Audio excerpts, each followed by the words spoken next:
ओम नमो भगवते वासुदेवाय. श्लोक 13 ते 15. चातुर्वर्ण्यं मया सृष्टं गुणकर्म विभागशः तस्य कर्तारमपि मां विद्य कर्तारमव्ययम्. न मां कर्माणि लिम्पन्ति न मे कर्मफले स्पृहा इति मां योऽभिजानाति कर्मभिर्न स बध्यते. एवं ज्ञात्वा कृतं कर्म पूर्वैरपि मुमुक्षुभिः कुरु कर्मैव तस्मात् त्वं पूर्वतरं कृतं. शब्दार्थ. ब्राह्मण, क्षत्रिय, वैश्य आणि शूद्र या 4 वर्णांचा समूह गुण आणि कर्म या विभागाने मी निर्माण केला आहे. अशा रीतीने त्या सृष्टी, रचना इत्यादी कर्मांचा मी करता असूनही मला अविनाशी परमात्म्याला तू वास्तविक अकर्ताच समज. कर्माच्या फळांची मला स्पृहा नाही, त्यामुळे कर्मे मला लिप्त करीत नाहीत. अशा प्रकारे जो मला तत्वतः जाणतो त्यालाही कर्माचे बंधन होत नाही. पूर्वींच्या मुमुक्षूंनी सुद्धा अशा प्रकारे जाणूनच कर्मे केली आहेत. म्हणून तूही पूर्वजांकडून नेहमीच केली जाणारी कर्मेच कर. भावार्थ. ब्राह्मण, क्षत्रिय, वैश्य आणि शूद्र हे वर्ग कामानुसार पाडले गेले. त्याच्या जाती माणसांनी तयार केल्या, त्यामुळे जातीवाद सुरू झाला. त्यात उच्च नीच भेदभाव करण्याचा हेतू कधीच नव्हता. आताही सरकारी नोकरीत असलेले, खाजगी क्षेत्रात असलेले, छोटे व्यावसायिक, मोठे कारखानदार, IT क्षेत्रात काम करणारे असे समाजाचे भाग आहेतच. त्यावरून जर वाद घातला तर ते किती संयुक्तिक ठरेल. आताही श्रीमंत, गरीब, सुखवस्तू आणि अभावात जगणारे ही दरी आहेच. कोणी गरीब आहे म्हणून श्रीमंत मदत करेल, पण त्यालाही मर्यादा आहेतच. त्यावरूनही वाद घालणारे वाद घालतातच. आपल्या परिस्थितीला आपण स्वतः कारणीभूत आहोत हे आपण सहसा मान्य करत नाही. श्रेय स्वतःकडे ठेवून दोष मात्र इतरांना देतो. हा दुटप्पीपणा आहे. कृष्ण सांगतो, अर्पण करायचं तर सगळं मलाच अर्पण कर. चांगलं झालं तर पण स्वतःमुळे, आणि वाईट झालं तरी ते स्वतःमुळेच. आज जे व्यवसायासाठी परदेशी जातात ते का जातात? अगदी पर्यटनासाठी गेले तरी तो गुन्हा आहे का? जे आयकर भरतात त्यांनी अशी भूमिका घ्यावी का की आमचा पैसा आमच्यावरच खर्च झाला पाहिजे? समाजाच्या अशा मानसिकतेचे काय करावे? भाषण स्वातंत्र्य आहे म्हणून सारासार विचार न करता काहीही बोलायचे का? समाजात असे भाग पडत राहणारच. निर्माण व्हायला देव कारणीभूत असला तरी या वादाचा दोष मात्र त्याला देऊ शकत नाही, कारण त्याने वाद घाला, तुलना करा, स्वतःला कमी लेखा हे सांगितलेले नाही. परस्पर सामंजस्याने आपण राहू शकतो. कर्म करताना फळांचा जो विचार करत नाही, परिणामांची काळजी करत नाही, त्याला त्या कर्माचा दोष लागत नाही. तो त्यात अडकत नाही, तो करतो आणि मोकळा होतो. कोण श्रेय देतंय का दोष हे बघायला थांबत नाही. कोणी स्तुती करावी अशी त्याची अपेक्षा नसते. कोणी नावं ठेवली तरी त्याला फरक पडत नाही. त्यामुळे त्याचे कर्म संचितात जमा होत नाही. मुमुक्षू म्हणजे चैतन्याला जाणून घ्यायची ओढ लागते असा माणूस.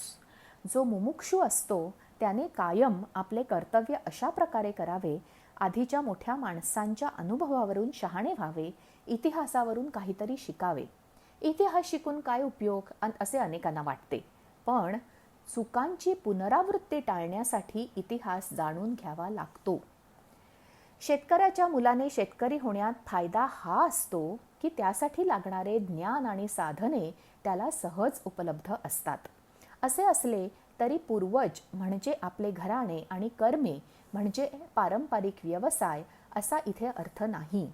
पूर्वज म्हणजे आधीच्या पिढ्या, आधीचा समाज. त्यांनी केलेली कर्मे कर म्हणजे त्यांनी समाजासाठी काय केले, ते कसे जगले, कसा विकास केला हे जाणून घे आणि ते कार्य पुढे ने. तीच कर्मे कर म्हणजे त्यामागचा हेतू लक्षात घे, त्यांचे देशप्रेम लक्षात घे, त्यांचे कष्ट लक्षात घे, त्यांची कळकळ जाणून घे. एका पिढीने स्वातंत्र्य मिळविले, नंतरच्या पिढीने आर्थिक स्थैर्य मिळवले याची जाणीव आपण ठेवली पाहिजे आणि हे स्वातंत्र्य, स्थैर्य टिकवून अजून प्रगती केली पाहिजे. आता आपल्या पिढीकडे करता येण्यासारखे काय आहे? आपल्याला औद्योगिक क्रांती हवी, वैज्ञानिक प्रगती मिळवायची आहे, एकी टिकवायची आहे. थोडक्यात सुजाण नागरिक व्हायचे आहे.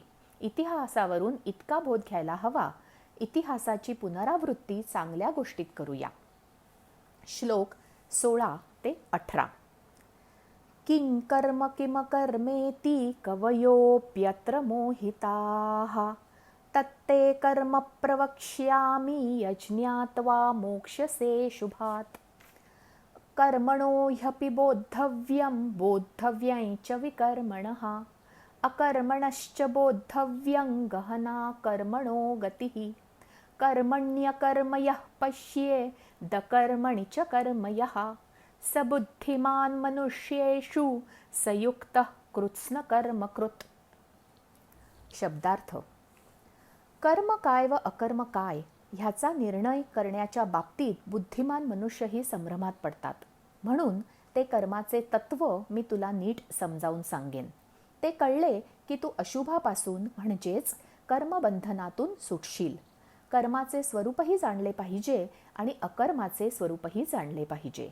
तसेच विकर्माचे स्वरूपही जाणले पाहिजे, कारण कर्माचे तात्विक स्वरूप जाणण्यास कठीण आहे. जो माणूस कर्मामध्ये अकर्म पाहिल आणि अकर्मामध्ये कर्म पाहिल तो मनुष्यांमध्ये बुद्धिमान होय आणि तो योगी सर्व कर्मे करणारा आहे. भावार्थ. आपले कर्म आपण करावे, पण नक्की कोणते काम करावे आणि ते निर्दोष पद्धतीने कसे करावे? कर्म करताना ते अकर्म होईल असे केले तर करणाऱ्याला त्याचा दोष लागत नाही आणि त्यामुळे त्याला कर्मबंधनात अडकावे लागत नाही. आपला मूळ हेतू हाच असतो की कर्तव्य उत्तम पार पाडावे आणि ज्यामुळे जे कर्म आपल्याला करावे लागते त्याच्या बंधनात अडकायला लागू नये. यासाठी कर्म, अकर्म आणि विकर्म म्हणजे काय हे जाणले पाहिजे. आपण जे काम अपेक्षा ठेवून करतो ते कर्म, ह्याचे फळ भोगावे लागते. अकर्म म्हणजे काहीही काम न करणे असा अर्थ नाही. आपण जे काम निरपेक्षपणे करतो ते अकर्म, ह्याचे कर्मफळ भोगावे लागत नाही. गरज असताना जर काम केले नाही किंवा गरज नसताना केले, जास्तीचे केले, पापभावनेने केले तर ते विकर्म, दुष्कर्म किंवा विपरीत कर्म. गरजेपेक्षा जास्त केलेली कोणतीही गोष्ट विष बनते. मग ती पैसा, विश्रांती, खाणे, अविश्रांत मेहनत, संग्रह काहीही असो, हे आपल्याला कळत नाही. आपण वाहत जातो. विकर्म म्हणजे वाईट कर्म नव्हे, विकर्म म्हणजे अतिरेक. उदाहरण बघू. माणूस किंवा प्राणी मारणे हे झाले कर्म.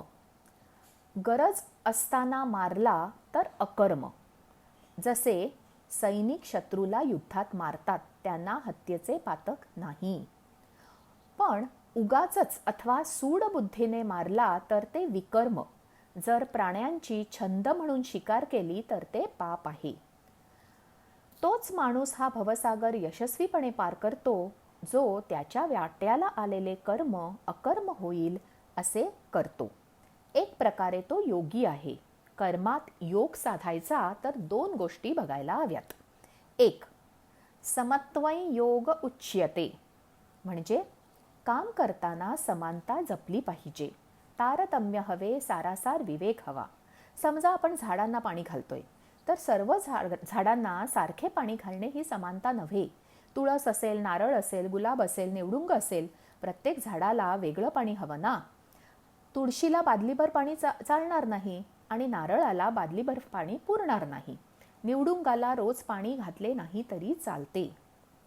2, योगः कर्मसु कौशलम, म्हणजे काम कुशलतेने करणे हा योग आहे. कुशलतेने काम करण्यासाठी कोणत्या गोष्टी आवश्यक असतात? काम करायची इच्छा, तयारी हवी. काम कोणते करायचे ते ठरवायला हवे. ठरवलेले काम कसे करायचे त्याचे ज्ञान हवे. काम पार पाडण्यासाठी लागणारी साधन सामुग्री हवी. ठरवलेले काम आनंदाने करायला हवे. या पद्धतीने काम केले तर मग ते कुशलतेने केले आणि योग साधला असे म्हणता येईल. जसे झाडांना पाणी घालायची तयारी हवी. पाणी, नळ, बादली, जे साहित्य लागते ते हवे. कोणत्या झाडांना कसे घालायचे ती माहिती हवी. शक्यतो उन्हाच्या वेळी झाडांना पाणी घालत नाहीत. झाडाजवळ जाऊन पाणी घालायला हवे, मुळे उघडी पडणार नाहीत अशा पद्धतीने पाणी घालायला हवे, इत्यादी ज्ञान हवे. पाणी मनापासून घालायला हवे. चिडचिड करून रागारागाने पाणी ओतले तर झाड दुखावले जाते. इथे पाणी घालणे हे झाले कर्म. दोन गोष्टींचा मेळ घालून निरपेक्ष भावनेने केले तर ते झाले अकर्म. अकर्म म्हणजे वाट्याला आलेले काम शांतपणे पार पाडणे. मी पाणी घातले, आता मला फळे मिळतील, फुलं मिळतील, श्रेय मिळेल, कौतुक होईल, ही भावना नको.